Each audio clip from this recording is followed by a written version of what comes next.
नमस्कार, सी 24 तास मध्ये आपलं स्वागत। एक नजर टाकूयात आजच्या ठळक घडामोडींवर। शेवगाव तालुक्यात महसूल आणि पोलीस प्रशासनाची वाळू तस्करी विरुद्ध मोठी कारवाई, 18 डंपर पोलिसांच्या ताब्यात। निगडीमध्ये नवीन बंधाऱ्याचा पाझर तलाव गेला वाहून, शेतीचं प्रचंड नुकसान। श्रीरामपूरमध्ये तहसीलदार आणि सहकाऱ्यांनी पकडले अवैध वाळू वाहतूक करणारे 3 टेम्पो। आणि शिराळ्यामधील नागपंचमीवरती न्यायालयाच्या नागपूजा बंदीचं सावट, बंदी हटवण्याची महिलांची मागणी।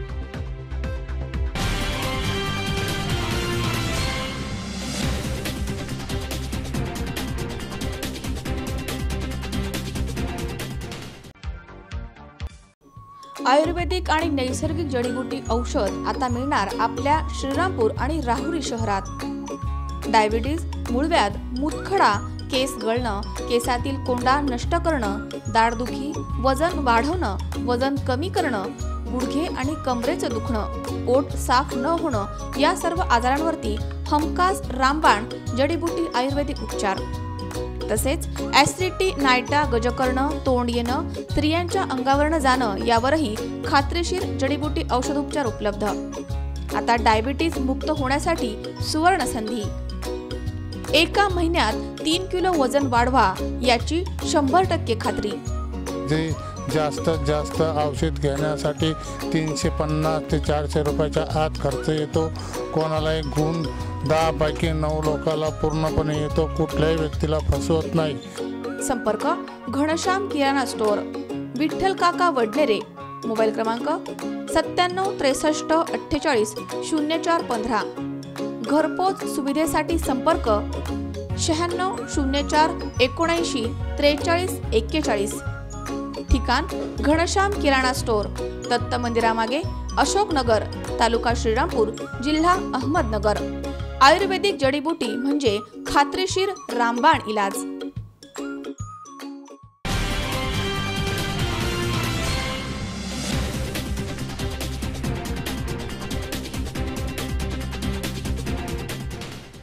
बातमीपत्रात आपले स्वागत। पाहूया सविस्तर वृत्त। शेवगावमध्ये महसूल आणि पोलीस प्रशासन यांच्या संयुक्त विद्यमानं वाळू तस्करी विरुद्ध सर्वात मोठी कारवाई करण्यात आली आहे। या कारवाईमध्ये अवैध वाळू वाहतूक करणारे 18 डंपर पकडण्यात आले आहेत। शेवगाव तालुक्यातील मुंगी येथील गोदावरी नदीच्या पात्रामध्ये अवैध वाळू उपसा करताना महसूल आणि पोलीस प्रशासन यांनी संयुक्त कारवाई करून अवैध वाळू वाहतूक करणारे 18 डंपर पकडलेत। या पथकामध्ये महसूलचे प्रांताधिकारी बांदल, तहसीलदार पाटील, डीवायएसपी शिवथरे, पीआय सपकाळे आणि पोलीस कर्मचारी आणि तलाठी मंडलाधिकारी या टीम मध्ये सहभागी झाले होते। एक मिनिट। पोलीस आणि महसूल प्रशासन आणि पोलीस प्रशासन यांच्या समन्वयाने तहसीलदार, प्रांतसाहेब आणि डीवायएसपी आणि पीआय या संयुक्त सर्वांनी मिळून आणि सर्व तलाठी आणि बाकी सगळा महसूलचा स्टाफ सर्वांनी मिळून मुंगी येथे जी आता वाळूची कारवाई केलेली आहे। एकूण आपण 18 गाड्या पकडलेल्या आहेत। सगळ्या गाड्या स्पॉट आणि आसपास तिथे पकडलेल्या आहेत आणि इथून पुढे त्यांच्यावर जी कारवाई प्रस्तावित होईल ती नियमानुसार कारवाई केली जाईल। संदीप देहाडराय सह अलीम शेख, सी 24 तास, शेवगाव। घरकुल बांधण्यासाठी शासन पैसे देतंय, मात्र गावठाणामधील जागांचे दर वाढलेत, त्यामुळे त्या खरेदी करणं शक्य नाहीये। त्यामुळे शासनानं गावठाण जागा घरकुल बांधण्यासाठी उपलब्ध करून द्यावी अशी मागणी मातंग एकता आंदोलनाचे पुणे जिल्हाध्यक्ष लोंढे यांनी केलाय। राज्य सरकार विविध विकास कामांसाठी आणि खाजगी शिक्षण संस्थांसाठी गायरान जागा उपलब्ध करून देतं। शासनाकडनं घरकुलांची जागा खरेदी करण्यासाठी 50,000 रुपयापर्यंतचं आर्थिक सहाय्य केलं जात आहे। मात्र सध्या जागांच्या शासकीय किमती वाढल्यात, त्यामुळे एवढ्या पैशामध्ये घरकुलासाठी जागा खरेदी करणं शक्य होत नाही। अशामध्ये घरकुल मंजूर करताना सर्व निकषांची पायमल्ली करून श्रीमंतांनाच याचा फायदा होतोय। यासाठी शासनानं घरकुल बांधण्यासाठी गायरान जागा उपलब्ध करून द्यावी अशी मागणी मातंग एकता आंदोलनाचे पुणे जिल्हाध्यक्ष अंकुश लोंढे यांनी केली आहे। मी अंकुश आनंदा लोंढे पाटील, राहणार अवसरी खुर्द, मातंग एकता आंदोलन संघटनेचा पुणे जिल्हा अध्यक्ष। या ठिकाणी गायरान जागेविषयी माझं समस्या या ठिकाणी तहसीलदार साहेब यावे त्यांच्याकडे मी 2016मध्ये गेलो होतो. त्या ठिकाणी त्यांना जाहीर मी त्या ठिकाणी निवेदन दिलं होतं आणि गटविकास अधिकारी साहेब त्यांनाही मी निवेदन दिलं होतं 2016 साली. या घरकुलाबाबत त्यांना मी विचारणा केली होती का जर ह्या लोकांना जर स्वतःची जागा नसेल तर त्यांना ते घरकुल मिळणार नाही का. तर ते म्हणजे शासकीय बांधकामावरती आपल्याला शासकीय जागेवर घरकुल देऊ शकत नाही, त्याची स्वतःची जागा आहे त्याला ते घरकुल भेटल्या जाईल असं त्या काळामध्ये बोलणं केलं. आता पुन्हा माझी तीच अडचण आहे का जे गोरगरीब लोक आहेत त्यांना आज घरकुल घोराची गरज आहे स्वतःला, त्यांना त्या जागेवरती त्यांना घरकुल बांधून मिळावा ह्यासाठी मी ते झटायचा प्रयत्न मी त्या ठिकाणी करतो.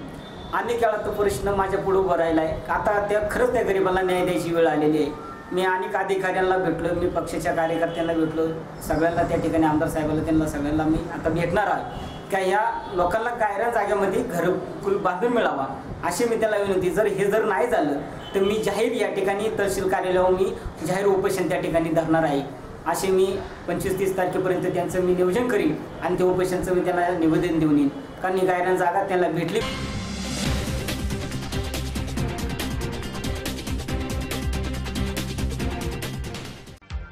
केस सगळ्यांना आता गरिबांना घरकुल भेटतच नाही तर नेमके कोणाला घरमुक्त करणारी मला हाच विचारायचा प्रश्न आणि एवढंच विनंती करायची का हे घरकुल गायरान जागेमध्ये प्रत्येक अधिकाऱ्याला ग्रामपंचायतला सूचना द्यावा तर गायरान जागेमध्ये घरकुल बांधून द्यावं अशी विनंती करतो. या ठिकाणी थांबतो. स्वप्नी जाधव, C24 तास, मंचर. शिवसेना पक्षप्रमुख उद्धवजी ठाकरे यांच्या वाढदिवसानिमित्त यवतमाळ जिल्ह्यामधील सर्व ठिकाणी शिवप्रेमींनी शिवसेना महागाव तालुका यांच्या वतीनं महसूल राज्यमंत्री राठोड यांच्या संकल्पनेमधनं आणि शिवसेना सहसंपर्क प्रमुख देवसरकर यांच्या मार्गदर्शनानुसार प्राथमिक आरोग्य केंद्रामधील कुपोषित बालक आणि मातांना पोषक आहार आणि फळांचं वाटप केलंय. यवतमाळ जिल्ह्यामध्ये सर्व ठिकाणी शिवप्रेमींनी शिवसेना पक्षप्रमुख उद्धवजी ठाकरे यांच्या वाढदिवसानिमित्त शिवसेना महागाव तालुक्याच्या वतीनं महसूल राज्यमंत्री संजय भाऊ राठोड यांच्या संकल्पनेमधनं आणि शिवसेना सहसंपर्क प्रमुख प्रकाश पाटील देवसरकर यांच्या मार्गदर्शनानुसार दरवर्षीप्रमाणे याही वर्षी महागाव तालुक्यातील प्राथमिक आरोग्य केंद्र इथे कुपोषित बालकांना पोषण आहाराचं वाटप केलंय. यावेळी शिवसेनेचे तालुका प्रमुख समाधान ठाकरे, ज्येष्ठ नेते रामराव पाटील नरावडे, नगराध्यक्ष सुनील नरावडे, शिवसेनेचे माजी शहर प्रमुख सतीश नरावडे, युवा सेनेचे उपजिल्हा प्रमुख ॲडव्होकेट कैलास वानखेडे, बांधकाम सभापती राजू राठोड, ज्ञानबा नावाडे, प्रसिद्धी प्रमुख शिवसेना महागाव तालुका संजय पाटील चव्हाण, शेख नदीम, शेख दिलदार आणि महागाव तालुक्यातील प्राथमिक आरोग्य केंद्र येथील सर्व कर्मचारी वृंद यावेळी उपस्थित होते. आज या ठिकाणी शिवसेना पक्षप्रमुख सन्माननीय उद्धवसाहेब ठाकरे यांच्या वाढदिवसाचे औचित्य साधून महागाव तालुका शिवसेनेच्या वतीने आदरणीय संजय भाऊ राठोड यांच्या संकल्पनेतून व शिवसेनेचे सहसंपर्क प्रमुख प्रकाश पाटील देवसरकर साहेब यांच्या मार्गदर्शनाने महागाव तालुका आरोग्य केंद्रामध्ये कुपोषित बालकांना पोषण आहाराचे वाटप तालुका शिवसेनेच्या वतीने करण्यात आलेले आहे. शिवसेना महागाव तालुक्याच्या वतीने पक्षप्रमुख श्री उद्धवजी साहेब ठाकरे यांना वाढदिवसाच्या कोटी कोटी शुभेच्छा आणि शेतकरी कर्जमुक्ती संदर्भात जो उद्धवजी साहेब प्रयत्न करीत आहेत या प्रयत्नाला आई तुळजाभवानी ही यश देवो या पावन दिवशी ही मी प्रार्थना करतो. साहेब ठाकरे यांना वाढदिवसाच्या कोटी कोटी शुभेच्छा आणि संबंध शिवसैनिकांचे आयुष्य त्यांना लाभो ही तुळजाभवानी चरणी प्रार्थना. फिरोज पठाण, C24 तास, यवतमाळ. येवला नगर पालिका आणि कापसे पैठणी यांच्या संयुक्त विद्यमाने नागपंचमी निमित्त यावर्षी महिलांसाठी विविध स्पर्धांचं आयोजन करण्यात आलं होतं. यावेळी विजेत्या स्पर्धकांना कापसे पैठणी यांच्या वतीनं सेमी पैठणी आणि पालिकेच्या वतीनं पैठणी पर्स बक्षीस म्हणून देण्यात आलाय. येवला नगर पालिका आणि कापसे पैठणी यांच्या संयुक्त विद्यमाने नागपंचमी निमित्त सालावतप्रमाणे याही वर्षी महिलांसाठी विविध स्पर्धांचं आयोजन करण्यात आलं होतं. या कार्यक्रमाचे उद्घाटक म्हणून नगराध्यक्ष बंडू क्षीरसागर आणि प्रमुख अतिथी म्हणून कापसे पैठणीच्या संचालिका सौ वंदना कापसे, सरपंच मीरा कापसे या उपस्थित होत्या. विजेत्या स्पर्धकांना कापसे पैठणी यांच्या वतीनं सेमी पैठणी साडी देण्यात आली आहे. तर नगरपालिकेच्या वतीनं पैठणी पर्स भेट देण्यात आल्यात। या स्पर्धेमध्ये मोठ्या संख्येने महिलांनी सहभाग घेतला होता। महिलांच्या कलागुणांना वाव मिळावा म्हणून येवले नगर परिषदेच्या वतीनं दरवर्षी नागपंचमी सणानिमित्त महिलांसाठी विविध स्पर्धांचं आयोजन करण्यात येतं। त्यामध्ये प्रश्न मंजुषा, संगीत खुर्ची, लिंबू चमचा, बादलीमध्ये बॉल टाकणं, मटकी फोडणं, टिकली लावणं अशा विविध स्पर्धांचं आयोजन करण्यात आलं होतं। प्रश्न मंजुषा या स्पर्धेमध्ये प्रथम जयश्री जाधव, द्वितीय प्रतिभा पांढरे, तृतीय निर्मला क्षीरसागर, मटकी फोडणे या स्पर्धेमध्ये प्रियंका क्षीरसागर, शीतल भावसार, टिकली लावणे या स्पर्धेमध्ये सुनंदा जाधव, रेखा कोमटे, लता भावसार, बादलीमध्ये बॉल टाकणं यामध्ये वैशाली खानपुरे, पूजा भालेरे, लिंबू चमचा या स्पर्धेमध्ये सोनाली बनछोड, उज्ज्वला पानमले, मीरा पठाडे, शीतल काटवे आणि संगीत खुर्ची यामध्ये शिल्पा भावसार, गौरी भावसार, काळे मॅडम, रतन नाकोडा आदी विजयी स्पर्धकांना कापसे पैठणीच्या वतीनं सरपंच मीरा कापसे, वंदना कापसे यांच्या हस्ते सेमी पैठणी साडी देण्यात आली आहे। तसेच नगरपालिकेच्या वतीनं पैठणी पर्स भेट म्हणून देण्यात आली आहे। या प्रसंगी महिला बाल कल्याण सभापती सरोजनी वाखारे, छाया क्षीरसागर, पद्मा शिंदे, छाया देसाई, शीतल शिंदे, शेख परवीन बानो, तेहसीन शेख, साबिया मोमीन, नीता परदेशी, किरणबाई जावळे, पुष्पा गायकवाड आदी नगरसेविका उपस्थित होत्या। प्रशांत कलंके, सी24 तास, येवला। 7 ऑगस्ट रोजी पद्मश्री डॉक्टर विठ्ठलराव विखे पाटील यांची 117वी जयंती संपन्न होणार आहे। या निमित्त देण्यात येणाऱ्या पुरस्कारांची माहिती समितीचे अध्यक्ष रावसाहेब कसबे यांनी पत्रकार परिषदेमध्ये दिली आहे। शोषितांच्या आत्मिक उत्थानाची लोकचळवळ उभारून सहकारच्या माध्यमामधून त्यांना विकासाची वाट दाखवणारे सहकारी साखर कारखानदारीचे जनक पद्मश्री डॉक्टर विठ्ठलराव विखे पाटील यांच्या 117व्या जयंती समारंभानिमित्त देण्यात येणाऱ्या पुरस्कारांची माहिती समितीचे अध्यक्ष रावसाहेब कसबे यांनी पत्रकार परिषदेमध्ये दिली आहे। हा पुरस्कार सोहळा प्रवरानगर येथे येत्या 7 ऑगस्टला संपन्न होणार आहे। दरवर्षीप्रमाणे याही वर्षी हा पुरस्कार साहित्य परिषदेच्या अध्यक्षांच्या हस्ते मान्यवरांना देण्यात येणार आहे। या पुरस्कारांच्या निवड समितीमध्ये रावसाहेब कसबे, डॉक्टर नागनाथ कोतापल्ले, डॉक्टर एकनाथ पगार, प्राध्यापक विजय कासबेकर, डॉक्टर राजेंद्र सलालकर यांनी काम पाहिलंय। आपण प्रत्येक वर्षी पद्मश्री डॉक्टर विठ्ठलराव विखे पाटील साहित्य पुरस्कार देत असतो आणि या साहित्य पुरस्काराचं स्वरूप अशा प्रकारचं असतं की एक जीवन गौरव पुरस्कार आपण देत असतो आणि तो 1 लाखाचा असतो की ज्याने खूप महत्त्वाचं आणि भरीव अशा प्रकारचं काम साहित्य क्षेत्रामध्ये केलेलं असेल। यावर्षी आपण हा 1 लाख रुपयाचा पुरस्कार आंतरराष्ट्रीय ख्यातीचे भाषातज्ञ डॉक्टर गणेश देवी यांना आपण हा पुरस्कार देतोय आणि मला स्वतःला असं वाटत होतं की गणेश देवी सारख्या एका आंतरराष्ट्रीय कीर्तीच्या भाषातज्ञाचं महाराष्ट्रानं भरपूर कौतुक करावं कधी ना कधीतरी।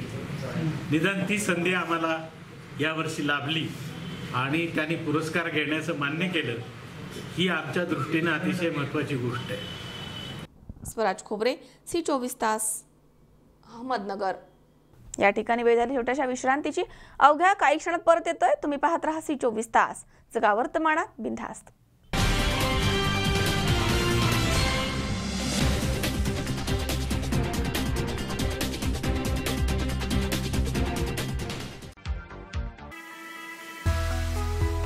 ओम आरोग्य कवच, मोफत रोगनिदान आणि अत्याधुनिक उपचार, angioplasty, bypass, dialysis, prostate, kidney stone, thyroid, पुरुष ग्रंथी आणि मुतखडा शस्त्रक्रिया यासारख्या आणि इतर 150 आजारांवर उपचार। ओम हॉस्पिटल या खाजगी हॉस्पिटल मार्फत मोफत शस्त्रक्रिया केल्या जातील।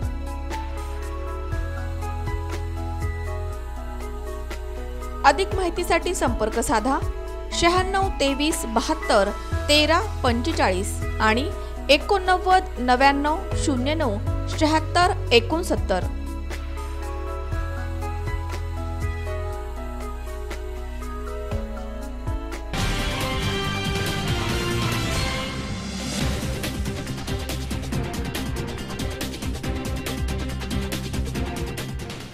विश्रांतीनंतर बातमीपत्रात पुन्हा एकदा आपलं स्वागत. पाहूयात पुढची बातमी. भोरा वेल्हे तालुक्यातील निगाडे बुद्रुक येथील नव्याने बांधलेल्या पाझर तलावाचं काम पूर्ण होताच पाणी अडवण्यात आलं. त्यामुळे हा पाझर तलाव वाहून गेलाय. या घटनेमुळे आसपासच्या शेतीचं प्रचंड नुकसान झालंय. भोरा वेल्हे तालुक्यातील निगाडे बुद्रुक येथील नव्यानेच बांधलेल्या पाझर तलावाचं काम पूर्ण न होताच पाणी अडवल्यामुळे बंधारा वाहून गेलाय. ही घटना 22 जुलै रोजी पहाटेच्या सुमारास घडली आहे, अशी माहिती गावातील उपसरपंच दत्ता बांदल यांनी दिली आहे. यामध्ये शेतीमधील शेतकऱ्यांचं मोठ्या प्रमाणावर नुकसान झालंय. त्यामुळे शेतकरी नुकसान भरपाईची मागणी करतायत. वेल्हे तालुक्यामध्ये गेल्या आठवड्यापासून जोरदार पाऊस पडतोय. त्यामुळे तालुक्याच्या सर्व नद्या ओढ्यांना पूर आलाय. तालुक्यामधील निगडे बुद्रुक येथील वाघजाई मंदिराजवळ जिल्हा परिषदेच्या माध्यमामधनं छोटे पाटबंधारे विभागाकडनं 89,28,533 रुपये खर्च करून पाझर तलाव बांधण्यात आलाय. या पाझर तलावाचं भूमिपूजन खासदार सुप्रिया सुळे यांच्या हस्ते करण्यात आलं होतं. मात्र या तलावाचं काम निकृष्ट दर्जाचं झालंय. यामध्ये मुरमाचा वापर करण्यात आलाय. तर या पाझर तलावासाठी सँडबार ठेवण्यात आला होता.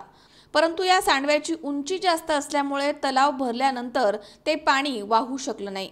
त्यामुळे हा पाझर तलाव लिकेज होऊन फुटलाय. 22 जुलैच्या पहाटे 5च्या सुमारास ही घटना घडली आहे. ही घटना रात्रीच्या वेळी घडली असल्यानं शेतामध्ये एकही शेतकरी नव्हता. त्यामुळे मोठी दुर्घटना टळली आहे. या ठिकाणी कोणतीही जीवितहानी झाली नाहीये. परंतु पाझर तलावाच्या खाली असलेल्या शेतकऱ्यांच्या शेतीचं प्रचंड नुकसान झालंय. बंधाऱ्याच्या खालच्या आजूबाजूच्या जमिनीचे दगडी बांध शेतीमधील माती बंधारा फुटल्यामुळं वाया गेलाय. या घटनेची योग्य ती पाहणी करण्यात येईल आणि सविस्तर चौकशी केली जाईल, असे येवत शितोळे उपमुख्याधिकारी जिल्हा परिषद पुणे यांनी सांगितले. बंधारा फुटल्याची माहिती तहसीलदार प्रदीप उबाळे यांना शेतकऱ्यांनी दिली आहे. यावेळी तातडीनं चौकशी करण्यात येईल असं आश्वासन तहसीलदारांनी शेतकऱ्यांना दिलंय. निगडे गावात पाझर तलाव फुटून शेतीचे नुकसान झाले भात खाचरांचं, त्या ठिकाणी मी समक्ष भेट दिलेली आहे आणि नुकसानीच्या अनुषंगाने जे ग्राम पातळीवरचे अधिकारी आहेत, तलाठी, ग्रामसेवक आणि कृषी साहेब यांना संयुक्तरित्या पंचनामे करण्याचे आदेश दिलेत आणि आज ते पंचनामे वगैरे सगळं माहिती आमच्याकडे प्राप्त होईल. तर मदत मिळण्याच्या अनुषंगाने आम्ही ते आज पुढे पाठवून देऊ. 5:30च्या दरम्यान गावामध्ये पूर्ण पाण्याचा आवाज आल्यामुळे सालींमध्ये आम्ही घराबाहेर पडलो. त्या दरम्यान आम्हाला पूर्ण पाणी गावामध्ये साचलेलं दिसलं आणि हळूहळू पाण्याचा प्रवाह वाढत गेला. त्या आमच्या निदर्शनास आलं की बंधारा पाझर तलाव आपला फुटलेला आहे. आणि मग आम्ही पाझर तलावाच्या दिशेने गावातील काही व्यक्ती आम्ही वर तलावाकडे आलो तर पूर्ण तलाव हा फुटलेला आहे. त्यामुळं प्रचंड शेतीचं हे शेतकऱ्यांचं नुकसान झालेलं आहे. 75% ही भात शेती लागवड झाली होती आणि राहिलेले पण हे चालूच होती लागवड आणि जीवितहानी काय झालेली नाही आहे, ही आमचं सुदैव आहे. आणि त्यानंतर मग आम्ही बंधाऱ्याकडे आलो आणि पूर्णपणे त्याची माहिती तहसीलदार, प्रांत मॅडम, उपसभापती, सभापती, सर्व कार्यकर्ते, त्या GP सदस्य यांना सर्वांना त्याची सूचना दिली. कृषी अधिकारी वगैरे यांना बोलवून पंचनामे वगैरे करून घेतलेले आहेत आणि शेतकऱ्यांना लवकरात लवकर झालेली नुकसान भरपाई मिळण्यात यावी. अमोल जाधव, C24 तास, मंचर. बेघरांना घरं मिळावी यासाठी मेरे देश में मेरा अपना घर या आंदोलनाच्या वतीनं अहमदनगरमधील शिवाजी पुतळ्याजवळ काळ्या फिती बांधून फुगडी खेळत शासनाचा निषेध व्यक्त करण्यात आलाय. बेघरांना घर मिळावी यासाठी सातत्यानं प्रयत्न करून सुद्धा शासन दुर्लक्ष करत आहे.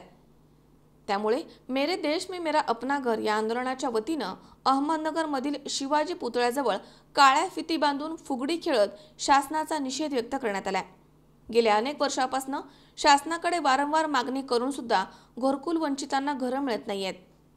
त्यामुळे हे आंदोलन करण्यात आलंय. देश स्वातंत्र्य होऊन 70 वर्ष झाली आहेत, मात्र आजही देशामधील गरिबी हटली नाहीये. शासन पातळीवरती अनेक योजना येत आहेत, मात्र गरजू लोकांपर्यंत त्याचा फायदा पोहोचत नाहीये. त्यामुळे ही संघटना सातत्यानं पाठपुरावा करते. जोपर्यंत वंचितांना निवारा मिळत नाही तोपर्यंत हा पाठपुरावा सुरूच राहणार आहे, असं यावेळी आंदोलनकर्त्यांनी सांगितलंय.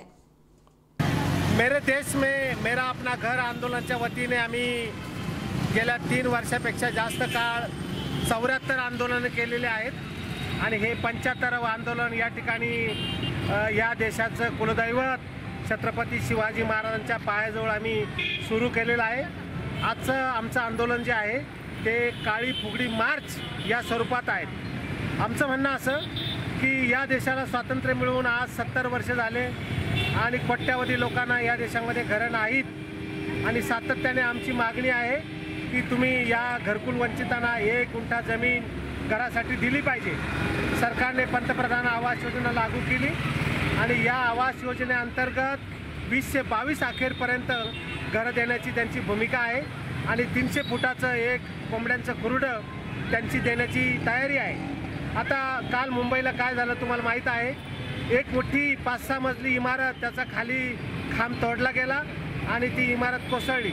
अशा प्रकारे या देशामध्ये जो काही भ्रष्टाचार आहे, वाळू आणि सिमेंटचा वापर जर व्यवस्थित झाला नाही, 7व्या मजल्यापर्यंत घरं बांधले, 7वा मजला पहिल्या पावसामध्ये खाली आल्याशिवाय राहणार नाही आणि म्हणून या देशाची फक्त लोकसंख्या कमी करायची असेल तर 7वा मजला कोसळण्यासाठी घरं देतं का काय सरकार, अशी आम्हाला शंका येते. आणि म्हणून शहरांच्या शेजारी ज्या पड जमिनी आहेत, नापीक जमिनी आहेत, त्या सरकारने ताब्यात घेतल्या पाहिजे आणि 1-1 गुंठा जमीन या घरकुल वंचितांना दिली पाहिजे अशी आमची मागणी आहे. आणि म्हणून आम्ही या ठिकाणी काळी फुगडी मार्च काढलेला आहे आणि याच्यापूर्वी देखील आम्ही वेगवेगळी आंदोलनं केली, सरकारचं लक्ष आकर्षित केलं. देशाचे पंतप्रधान नामदार नरेंद्र मोदी, त्याच्याशिवाय आम्ही राज्याचे मुख्यमंत्री देवेंद्र फडणवीस आणि जे संबंधित लोक आहेत त्या सर्वांना या संदर्भातले निवेदन सातत्याने दिले. आजच्या आंदोलनाचं देखील आम्ही त्यांना निवेदन दिलेलं आहे. स्वराज खोबरे, C24 तास, अहमदनगर. अखेर भिर्रचा आवाज आता घाटाघाटामध्ये ऐकू येणार आहे. राष्ट्रपतींनी बैलगाड्या शर्यतीबाबतच्या अध्यादेशावर स्वाक्षरी केली आहे. त्यामुळे पुन्हा शर्यतीची जोडी घाटामध्ये धावताना दिसणार आहे. मात्र या शर्यती पुन्हा सुरू झाल्याचं श्रेय घेण्यासाठी आता सर्वच पक्ष सरसावलेले दिसत आहेत. ह्या शर्यती चालू करण्यासाठी गेले 5 ते 6 वर्ष मी संघर्ष करत आहे. आमची संघटना आहे, अखिल भारतीय बैलगाडा संघटना असेल, आंबेगाव तालुका बैलगाडा संघटना असेल, दत्तात्रय गोविंदराव वळसे पाटील विमा कंपनी असेल. वळसे पाटलांच्या मार्गदर्शनाखाली जे संघर्ष करण्यात आले आमचे, त्या संघर्षाच्या जोरावर आज हे यश आपल्याला लाभलेलं आहे. ज्या वेळेस राज्य सरकारने विधेयक पारित करून राष्ट्रपतींकडे पाठवलं, त्यावेळेस राष्ट्रपतींबरोबर किंवा तिथली काही पाठपुरावा करायचा कसा, तर ह्याच्यासाठी आम्ही वळसे पाटलांच्या नियोजनाखाली पवार साहेबांबरोबर आता मागच्या आठवड्यामध्ये मीटिंग केली मुंबई या ठिकाणी.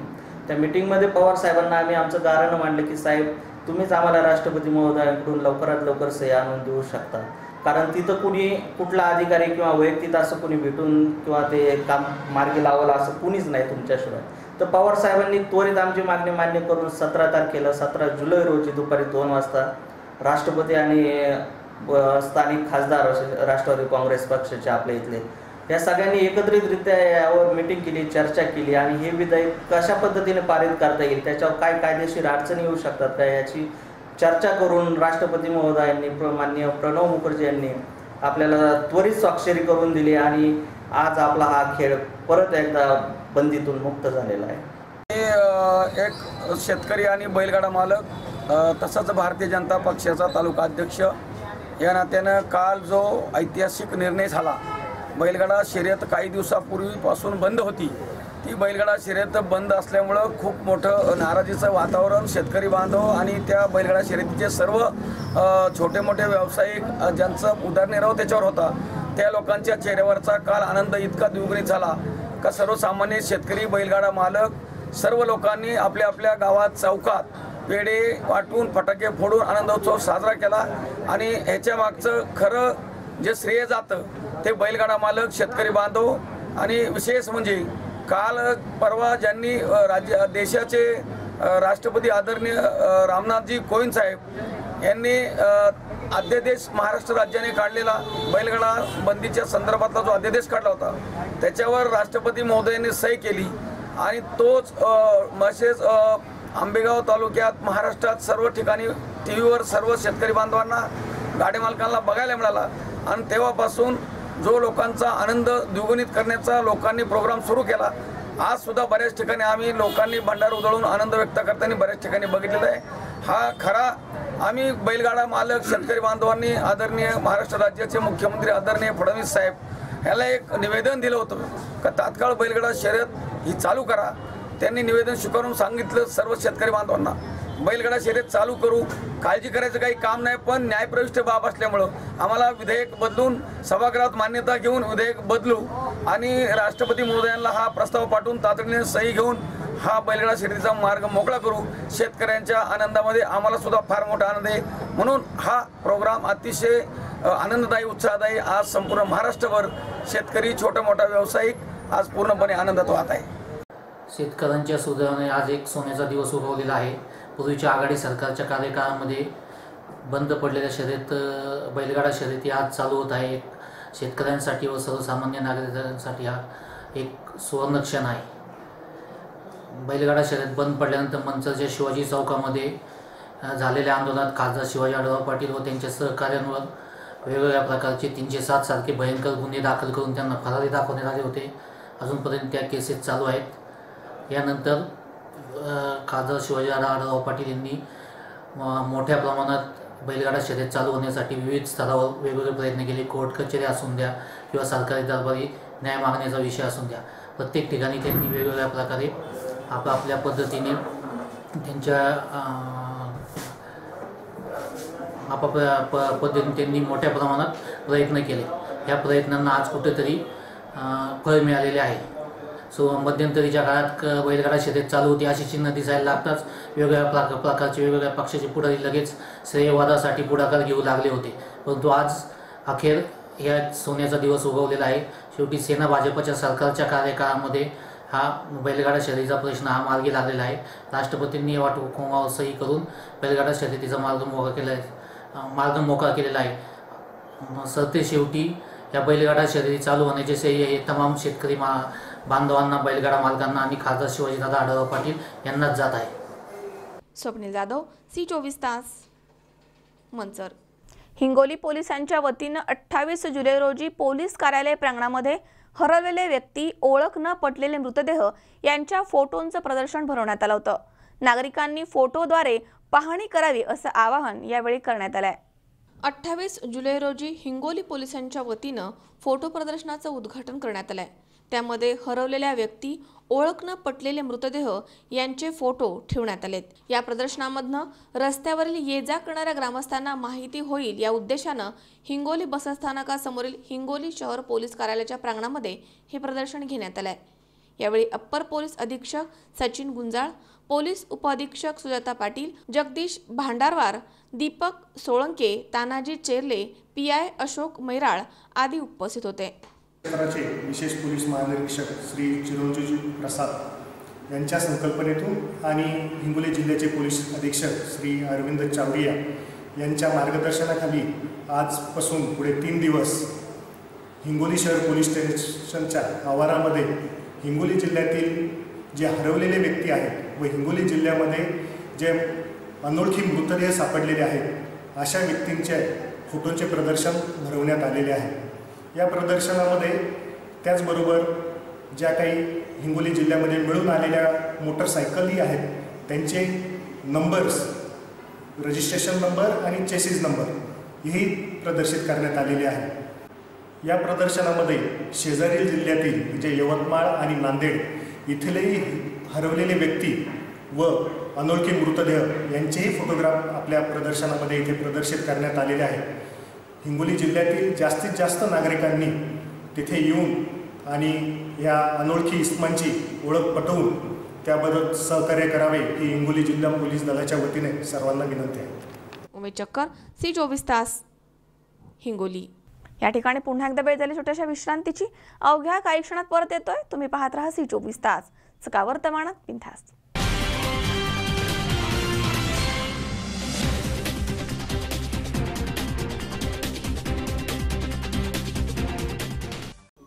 आयुर्वेदिक आणि नैसर्गिक जडीबुटी औषध आता मिळणार आपल्या श्रीरामपूर आणि राहुरी शहरात.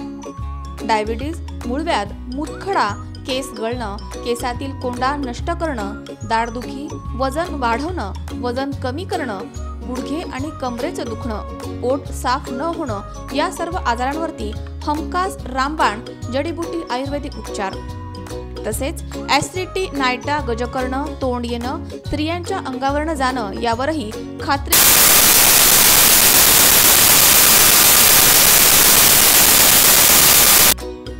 एका महिन्यात 3 किलो वजन वाढवा याची 100% खात्री.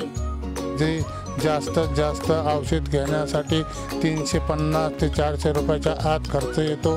कोणालाही गुण 10 पैकी 9 लोकांना पूर्णपणे येतो. कुठल्याही व्यक्तीला फसवत नाही. संपर्क घनश्याम किराणा स्टोअर, विठ्ठल काका वडनेरे, मोबाईल क्रमांक 97 63 48 0415. घरपोच सुविधेसाठी संपर्क 96 04 79 43 41. ठिकाण घनश्याम किराणा स्टोअर, दत्त मंदिरामागे, अशोकनगर, तालुका श्रीरामपूर, जिल्हा अहमदनगर. आयुर्वेदिक जडीबुटी म्हणजे खात्रीशीर रामबाण इलाज.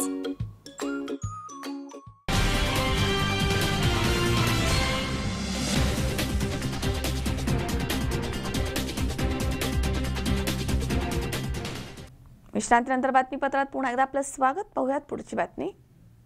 श्रीरामपूर तालुक्यातील वाळू तस्करी करणाऱ्या टोळ्यांवरती तहसीलदार दळवी आणि त्यांच्या सहकाऱ्यांनी धडाकेबाज कारवाई केली आहे. यामध्ये त्यांनी 3 अवैध वाळू वाहतूक करणारे टेम्पो पकडून पोलिसांच्या ताब्यात दिलेत. श्रीरामपूर तालुक्यातील वाळू तस्करी करणाऱ्या टोळ्यांवरती धडाकेबाज कारवाई करण्याचं काम तहसीलदार सुभाष दळवी आणि त्यांच्या सहकाऱ्यांनी सुरू ठेवलं आहे. प्रवरा नदी पात्रामधनं कुठलाही लिलाव नसताना 3 टेम्पोमध्ये चोरीची वाळू पकडण्यात आली आहे. हे 3ही वाळूचे ट्रक पोलीस स्टेशनच्या ताब्यात देण्यात आलेत. या प्रकरणी बुलेटवर जाऊन तहसीलदारांनी पाठलाग करून एकलर या भागामध्ये टेम्पो पकडलाय. त्यामध्ये चोरीची वाळू मिळून आली आहे. तर पुन्हा जीपमध्ये जाऊन उक्कलगाव परिसरामध्ये 2 टेम्पो पकडण्यात आलेत. त्यातही चोरीची वाळू आढळून आली आहे. जिल्हाधिकारी महाजन यांनी जिल्ह्यामधील वाळू तस्करांवर कठोर कारवाई करण्याचे आदेश दिलेत. त्यानुसार श्रीरामपूर तहसीलदार दळवी यांनी वाळू तस्करांवर कारवाई करण्यास सुरुवात केली आहे. मात्र राहुरी महसूल खातं झोपेमध्ये आहे की काय असा प्रश्न आंबी, अंमळनेर, दवणगाव, पिंपळगाव या गावातील लोकांना पडलाय. या ठिकाणी देखील मोठ्या प्रमाणात वाळू चोरीला जातीये. मात्र त्याकडे तहसीलदारांचं कधी लक्ष जाईल असा प्रश्न उपस्थित केला जातोय. त्याच्यामुळे हे पाणी येईल आणि त्या दरम्यान आपल्याला वाळू चोरी करता येणार नाही म्हणून काही तस्करांनी शेवटच्या आठवड्यामध्ये वाळू चोरीचे प्रचंड प्रयत्न केले आहेत. याच्यामध्ये स्थानिक जे लोक आहेत उक्कलगाव वगैरे गावातले त्या लोकांनी जुने टेम्पो वगैरे विकत घेतलेले आहेत आणि ते लिलावाच्या वेळेला लिलावाच्या ह्याच्यातून वाहतूक करतात रितसर पावत्या घेऊन. जेव्हा लिलाव नसतात तेव्हा ते स्थानिक मजुरांच्या मदतीने चोरीचा प्रयत्न करतात. आम्हाला असे स्थानिक गावातून फोन वगैरे तक्रारी झालेल्या होत्या. त्या अनुषंगाने आम्ही रात्री आणि पहाटे अशा वेळी कारवाई केली. पहिल्या दिवशी आम्हाला एक टेम्पो आढळून आलेला आहे. तो इंदिरानगर एकलर आहे. येथून याच्यामध्ये कॉलनीमध्ये लपला होता. म्हणजे आम्ही त्याचा पाठलाग केला उक्कलगावापासून तो तिथे गेला होता. तिथे गेल्यानंतर आम्ही त्याला पकडलं. त्याच्यानंतर दुसऱ्या दिवशी मात्र उक्कलगाववरूनच बेलापूर जे आहे बेलापूरकडे येणारे 2 टेम्पो पण भरून येत होते. त्याची खबर आम्हाला लागल्यावर पथकाने सकाळी 5 वाजता त्याच्यावर कारवाई केली आणि दोन्ही ट्रक जे आहेत ते बेलापूर पोलीस चौकीत आम्ही जमा केले आहेत. आणि काल देखील वांगी येथे पण आम्ही आमचं पथक रात्रभर कार्यरत होतो जेणेकरून मोठ्या स्वरूपाची वाळू चोरी त्याला प्रतिबंध होईल. गोविंद साळुंके, C24 तास, श्रीरामपूर. बारामती परिमंडळातील केडगाव विभागामधील राहुल डाके यांनी कामाचा भार आणि अधिकाऱ्यांच्या जाचाला कंटाळून आत्महत्या केली होती. याचा मंचर विभाग कृती समितीच्या वतीनं जाहीर निषेध करण्यात आलाय. तर दोषींवरती मनुष्यवधाचा गुन्हा दाखल करावा अशी मागणी करण्यात आली आहे. बारामती परिमंडळातील केडगाव विभागामधील राहुल डाके यांनी अतिरिक्त कामाचा भार आणि अधिकाऱ्यांच्या जाचाला कंटाळून आत्महत्या केली. याचा मंचर विभाग कृती समितीच्या वतीनं जाहीर निषेध करण्यात आलाय. संबंधित दोषी अधिकाऱ्यांवरती सदोष मनुष्यवधाचा गुन्हा दाखल करण्यात यावा अशी मागणी करण्यात आली आहे. महाराष्ट्र वीज कामगार मंचर विभाग यांच्या वतीनं मंचर येथील महावितरण कार्यालयामध्ये निवेदन देण्यात आलंय. या निवेदनामध्ये ग्राहकांना विना नोटीस देता जनमित्रांना अवैध पद्धतीने वसुलीसाठी पाठवणं थांबवून त्यासाठी वेगळं पथक नेमावं, जनमित्रांच्या कामाचे तास ठरवून त्यांना जास्त तासाचा मोबदला द्यावा, उच्च वाहिनीचा ब्रेक डाऊन असल्यास शाखा अभियंत्यांनी उपस्थित असावं इत्यादी मागण्यांचा समावेश आहे. आज या ठिकाणी बारामती परिमंडलातील केडगाव विभागातील जनमित्रासोबत घडलेल्या इथून पुढे आत्महत्या तसेच अपघात रोखण्याबाबत महोदय वरील विषयानुसार आपणास कळू इच्छितो की बारामती झोन केडगाव उपविभाग यवत शाखा येथे स्वर्गीय राहुल माणिक डाके या जनमित्राचे अतिरिक्त कामाचा भार व अधिकाऱ्यांच्या जाचाला कंटाळून आत्महत्या केली याचा मंचर विभाग कृती समिती जाहीर निषेध करत आहे। असा प्रकार आपल्या मंचर विभागात कधी घडू शकतो यावर खालीलप्रमाणे उपाययोजना आपल्या पातळीवरती मागणी क्रमांक 1 स्वर्गीय राहुल माणिक डाके या जनमित्राला आत्महत्येस प्रवृत्त केलेल्या रमेश लक्ष्मण पवार याच्यावर सदोष मनुष्यवधाचा गुन्हा दाखल करावा। ग्राहकांना विना नोटीस देताना जनमित्र अवैध पद्धतीने वसुलीसाठी पाठवणे थांबून त्यासाठी पथक नेमा। कामगार कायद्याप्रमाणे जनमित्राचे व कामाचे तास ठरवून त्याला जास्त कामाचा मोबदला द्यावा। जनमित्राच्या कामाचे नियोजन करावे, कोणतेही काम केव्हा करावे याचे नियोजन करावे। ग्राहकाचे जलद मीटर त्वरित बदलून देण्यासाठी सर्व शाखा कार्यालय मीटर द्यावे। उच्च वाहिनीचा ब्रेकडाऊन असल्यास शाखा अभियंता यांनी त्या ठिकाणी हजर राहावे। अधिकारी यांचे संभाषण जनमित्रासोबत नीटनेटके असावे। वरील सर्व मागणीचा आपल्या स्तरावरती योग्य निर्णय घ्यावा।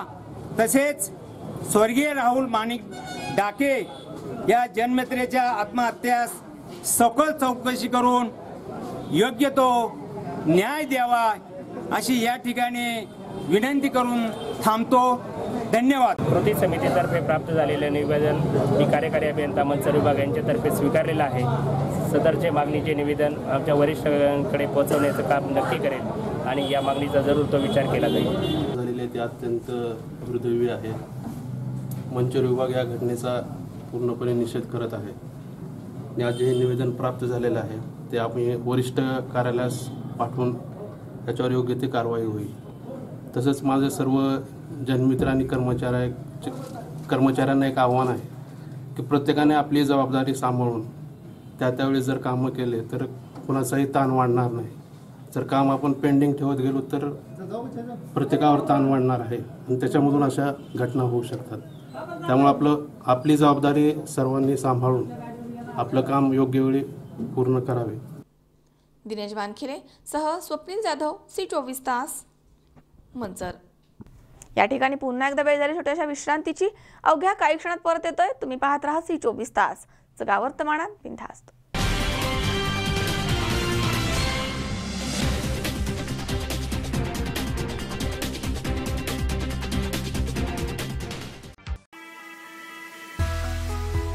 ओम आरोग्य कवच, मोफत रोगनिदान आणि अत्याधुनिक उपचार। Angioplasty, bypass, dialysis, prostate, kidney stone, thyroid, पुरुष ग्रंथी आणि मुतखडा शस्त्रक्रिया यासारख्या आणि इतर 150 आजारांवर उपचार। ओम हॉस्पिटल या खाजगी हॉस्पिटल मार्फत मोफत शस्त्रक्रिया केल्या जातील।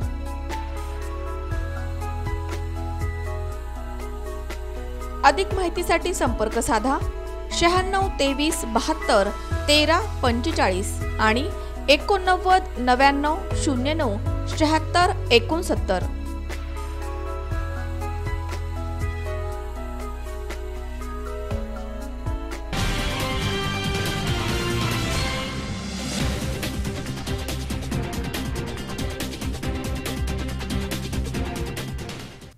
विश्रांतीनंतर बातमीपत्रात पुन्हा एकदा आपलं स्वागत। पाहूयात पुढची बातमी। शिराळ्यामध्ये नागपंचमी निमित्त जिवंत नागांची पूजा करण्याची परंपरा आहे, मात्र न्यायालयीन आदेशानं ही परंपरा बंद करण्यात आली आहे। त्यामुळे नागांच्या प्रतिमेचं पूजन करून यंदा नागपंचमी पार पडली आहे। मात्र पारंपरिक पद्धतीनं जिवंत नागांची पूजा करण्याची परवानगी मिळावी अशी मागणी येथील महिलांनी केली आहे। जगप्रसिद्ध म्हणून शिराळा नागपंचमी प्रसिद्ध आहे। शिराळ्याच्या नागपंचमीचं वैशिष्ट्य म्हणजे या ठिकाणी सर्व घरांमधनं जिवंत नागांची पूजा करण्याची परंपरा आहे। शेकडो वर्षांपूर्वी चालत आलेली ही परंपरा न्यायालयाच्या निर्णयानंतर खंडित झाली आहे। त्यामुळे शिराळकरांमध्ये मोठी नाराजी पसरली आहे. यंदाच्या नागपंचमीवरती न्यायालयाच्या नागपूजा बंदीच्या निर्णयाचं सावट बघायला मिळालंय. शेकडो वर्षांपूर्वी गोरक्षनाथ महाराज शिराळामध्ये भिक्षा मागण्यासाठी आले होते. यावेळी नागपंचमीचा सण होता. चिखलाच्या मातीच्या नागाला पूजण्यासाठी महिला व्यस्त होत्या. त्यामुळे गोरक्षनाथ महाराजांना भिक्षा देण्यास वेळ झाला. महाराजांनी वेळ का झाला असं विचारलं असता चिखलाच्या मातीच्या नागाचं पूजन सुरू होतं असं म्हटल्यावरती गोरक्षनाथ यांनी जिवंत नाग प्रगट केला आणि याची पूजा करण्यास सांगितलं. तेव्हापासून शिराळामध्ये जिवंत नागाची पूजा केली जाते. मात्र न्यायालयानं जिवंत नागपंचमीवरती बंदी आणली आहे आणि गेल्या 4 वर्षांपासून महिला मादीच्या नागांची आणि प्रतिमांची पूजा करून न्यायालयाच्या आदेशानुसार नागपंचमी साजरी करण्यात येते. मात्र पारंपरिक पद्धतीनं जिवंत नागांची पूजा करून नागपंचमी साजरी करण्यासाठी परवानगी मिळावी अशी मागणी येथील महिलांनी केली आहे. आज आम्ही नागपंचमीचा सण नागेच्या प्रतिमेचं पूजन करून आम्ही केले. ते आम्हाला खूप खंत वाटते आहे. आम्ही पूर्ण दिवस उपवास करतो आदल्या दिवशीपासून आणि जिवंत नागाची आम्ही पूजा करतो. पण आज आम्हाला प्रतिमेचं पूजन करावी लागली. नागाला आम्ही भाऊ मागतो आणि भाऊ आहेच तो, पण आम्हाला 3 वर्षापासून काही पूजा करता आली नाही. आम्ही आदल्या दिवशी उपवास करतो आणि दुसऱ्या दिवशी त्याचे पूजन केल्याशिवाय आम्ही उपवास सोडत नाही. आम्हाला आमच्या भावाची पूजा करायला भेटाय पाहिजे. जिवंत नागाची 12व्या शतकात गोरक्षनाथ महाराज जेव्हा शिराळ्याला वास्तव्यास होते तेव्हा ते घरोघर भिक्षा मागून आपला उदरनिर्वाह करत असत. तसंच ते एक दिवशी भिक्षा मागायला आले आणि महाजनांच्या घरासमोर उभे राहिले. त्या माऊली मातीच्या नागाची पूजा करत असल्यामुळं त्यांना भिक्षा घालायला थोडा वेळ झाला. महाराजांनी विचारलं, भिक्षा मागायला माई वेळ का झाला? त्या माईंनी सांगितलं, आज नागपंचमी आहे, आम्ही मातीच्या नागाची पूजा करतो, त्यामुळे थोडासा भिक्षा घालायला तुम्हाला वेळ झाला. तेव्हा गोरक्षनाथ महाराजांनी त्या माऊलींना विचारलं, तुम्ही जिवंत नागाची पूजा कराल का? त्यांनी लगेच होकार दिला आणि त्यांनी आपल्या दैवी शक्तीनं एक नाग जिवंत केला आणि त्या नागाची त्या माऊलींनी पूजा व्यवस्थित केली. त्यामुळे तेव्हापासून साधारण 12व्या शतकापासून जिवंत नागाच्या पूजेची परंपरा शिराळ्यात आजपर्यंत परवापर्यंत चालू होती. पण काही बंधनं आल्यामुळं त्या जिवंत नागाच्या पूजेला आमच्या शिराळ्यात बंदी आलेली आहे. खरं तर हे बंदी आणण्याचं कारण नाहीये, कारण जिवंत नागाची पूजा देशभरात कुठेही केली जात नाही, शिराळ्यात तेवढी केली जाते आणि फक्त जिवंत नाग सापडला किंवा जखमी नाग सापडला तरी त्याच्यावर उपचार करून पुन्हा ते ज्या त्या जागेला नाग सोडले जातात. त्यामुळे ही अंधश्रद्धा नाहीये.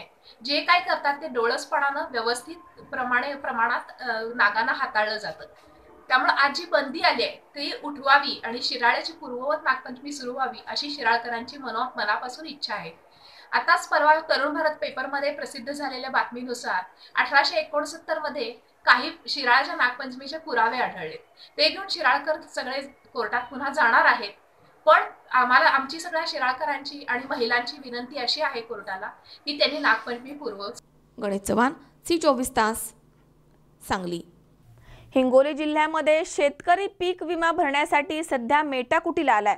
कारण सरकारनं पीक विमा भरण्याची अंतिम तारीख 31 जुलै दिली आहे. त्यामुळे जिल्हा मध्यवर्ती बँकेमध्ये तसेच महा ई सेवा केंद्रामध्ये शेतकऱ्यांची मोठी गर्दी होतीये. हिंगोली जिल्ह्यामध्ये सध्या शेतकरी पीक विमा भरण्यासाठी मेटाकुटीला आलाय. कारण पीक विमा भरण्याची अंतिम तारीख 31 जुलै दिली आहे. त्याचबरोबर महा ई सेवा केंद्रामध्ये नेट कनेक्टिव्हिटी नसल्यानं पीक विमा भरण्यासाठी शेतकऱ्यांना दिवसभर बसावं लागतंय. जिल्हा मध्यवर्ती बँकेमध्ये तसेच महा ई सेवा केंद्रामध्ये शेतकऱ्यांची मोठी गर्दी पाहायला मिळते. पीक विमा भरणा करण्यासाठी विमा फॉर्मसह 7/12 होल्डिंग पेरापत्रक, आधार कार्ड, बँकेचं पासबुक झेरॉक्स यांची पूर्तता करत असताना अनेक ठिकाणी तलाठी जागेवर नसतात. त्यामुळे पेरापत्रकासाठी तलाठी साहेबांकडे येरझाऱ्या माराव्या लागतात. काही ठिकाणी बँकेमध्ये विमा घेत असताना अचानक बंद केला जातोय. त्यामुळे शेतकरी महा ई सेवा केंद्राकडे ऑनलाईन विमा भरण्यासाठी गर्दी करतात. या महा ई सेवा केंद्रामध्ये नेटचा प्रॉब्लेम येतोय. दिवसभरामध्ये 5 ते 6 शेतकऱ्यांचे फॉर्म भरले जात आहेत. या फॉर्ममध्ये ऑनलाईन माहिती भरण्यासाठी महा ई सेवा केंद्रामध्ये अनेक ठिकाणी पैसे घेण्याची मनमानी सुरू आहे. त्यामुळे शेतकरी मोठ्या संकटात सापडलाय असं सध्या हिंगोलीमध्ये सर्वत्र चित्र पाहायला मिळत आहे. पासून बँकेमध्ये विमा भरण्यासाठी येत आहोत. पहिल्या दिवशी सांगण्यात आलं की तुमचं दुसऱ्या दिवशी पीक विमा घेतला जाईल. दुसऱ्या दिवशी मी आलो सकाळी, काल 26 तारखेला, तर 12:30 वाजता या बँकेचं पूर्ण शटर बंद केले. बँकेत कोणीही बी सांगायला तयार नाही की तुम्हाला पीक विमा भरण्यासाठी कोणत्याही प्रकारचं मार्गदर्शन नाही, कोणत्याही प्रकारची बँकेमध्ये सूचना नाही. मी महा सेवा केंद्राकडे गेलो होतो, तिथेही बी कनेक्टिव्हिटी नसते आणि कनेक्टिव्हिटी नसल्यामुळे दिवसभर तारंब बसून राहावं लागते. आणि औंढा तालुक्यात पीक विमा भरण्यासाठी फक्त एकच DCC बँक घेऊ लागली. तिने फक्त एक दिवस घेतलेले, दुसऱ्या दिवशी तिनं बंद करून टाकलं. अशी शेतकऱ्याची भरती अडचण चाललेली आहे. कुठल्या कोणी तहसीलवर गेलं कोणी सांगायला तयार नाही, कलेक्टर ऑफिसला गेलं कोणी सांगायला तयार नाही. एवढी दुरावस्था या तालुक्याची झाली की या तालुक्यात कोणी मालकच राहिला नाही. केंद्राकडे गेलो असताना प्रत्येकी फॉर्मसाठी कनेक्टिव्हिटीची अडचण दाखवतात. 100 रुपये 150 रुपये फॉर्म घेतात आणि शेतकऱ्याची पिळवणूक होत करतात. उमेश चक्कर, C24 तास, हिंगोली. कोपरगावमध्ये नगरपालिका इमारतीचं बांधकाम सुरू होणार आहे, त्यामुळे जुन्या रुग्णालयाच्या इमारतीमध्ये स्थलांतर करण्याचा निर्णय झालाय. मात्र या ठिकाणी तहसीलदारांनी लावलेल्या अवैध वाळूच्या वाहनांमुळे कोंडी झाली आहे. त्यामुळे 31 जुलै रोजी तहसील कार्यालयाला टाळं ठोकण्यात येईल अशी माहिती नगराध्यक्ष वहाडणे यांनी दिली आहे. कोपरगावमध्ये सप्टेंबर 2016 मध्ये भूमिपूजन झालेल्या नवीन नगरपालिका इमारतीला फेब्रुवारी 2017 मध्ये प्रशासकीय मान्यता मिळाली आहे. जुनी इमारत मोडकळीस आली आहे, त्यामुळे नवीन इमारतीचं बांधकाम सुरू करण्यात येणार आहे. त्यामुळे जुन्या रुग्णालयाच्या इमारतीमध्ये पालिका स्थलांतरित करण्याचा निर्णय झालाय. मात्र या आवारात अवैध वाळूचे पकडलेले JCB, डंपर, ट्रॅक्टर आदी वाहनं उभी आहेत, त्यामुळे जागा राहिलेली नाहीये. ही वाहनं हटवण्यासाठी तहसीलदार किशोर कदम यांच्याशी पत्रव्यवहार करण्यात आलेत. मात्र त्या पत्रकाची कोणत्याही प्रकारची दखल घेतली गेली नाहीये. तसेच तत्कालीन जिल्हाधिकारी अनिल कवडे आणि विद्यमान जिल्हाधिकारी अभय महाजन यांनी आदेश देऊन सुद्धा तहसीलदार किशोर कदम यांनी त्याकडे दुर्लक्ष केलंय. एक प्रकारे त्यांच्या आदेशाला केराची टोपलीच दाखवली आहे. या वाहनांवर कुठलीही कारवाई झाली नाहीये. ही वाहनं हलवली नाही तर तीव्र आंदोलनाचा इशारा नगराध्यक्ष विजय वहाडणे यांनी दिला होता. मात्र तरी देखील या प्रश्नाकडे तहसीलदार किशोर कदम यांनी दुर्लक्ष केलंय. त्यामुळे वहाडणे यांनी 31 जुलै रोजी तहसील कार्यालयाला टाळं ठोकण्याचा निर्णय घेतलाय. सध्याचं कार्यालय अतिशय जीर्ण झालेलं आहे. या जागेवर नवीन कार्यालय बांधण्याची प्रक्रिया सुद्धा पूर्ण झालेली आहे. आम्हाला या जागेतून आमच्या नगरपालिकेच्या जुन्या सरकारी दवाखान्यामध्ये तात्पुरतं स्थलांतर करायचे, पण कोपरगावच्या तहसीलदाराच्या आडमठ्या धोरणामुळे सरकारी दवाखान्याच्या आवारामध्ये त्यांनी जप्त करून ठेवलेले डंपर, ट्रॅक्टर, JCB हे अनेकदा सांगून ते हलवायला तयार नाहीत. जिल्हाधिकाऱ्यांनी त्यांना अनेक वेळा सांगितलं, तरी पण तहसीलदार ऐकायला तयार नाही. वारंवार सांगूनही जर तहसीलदार ऐकत नसतील तर येणाऱ्या सोमवारी 31 तारखेला नगरपालिकेच्या या कार्यालयामध्ये काम करणं अशक्य झाल्यामुळं आम्ही 31 तारखेला सकाळी 11 वाजता तहसील कार्यालयाला मी नगरसेवक आणि सगळे मिळून तहसील कार्यालयाला कुलूप लावून कार्यालयाचं कामकाज बंद करणार आहोत. योगी डोके, C24 तास, कोपरगाव. पुन्हा एकदा पाहूयात काही ठळक घडामोडी. शेवगाव तालुक्यात महसूल आणि पोलीस प्रशासनाची वाळू तस्करी विरुद्ध मोठी कारवाई. 18 डंपर पोलिसांच्या ताब्यात. निगडीमध्ये नवीन बंधाऱ्याचा पाझर तलाव गेला वाहून, शेतीचं प्रचंड नुकसान. श्रीरामपूरमध्ये तहसीलदार आणि सहकाऱ्यांनी पकडले अवैध वाळू वाहतूक करणारे 3 टेम्पो. आणि शिराळ्यामधील नागपंचमीवरती न्यायालयाच्या नागपूजा बंदीचं सावट. बंदी हटवण्याची महिलांची मागणी.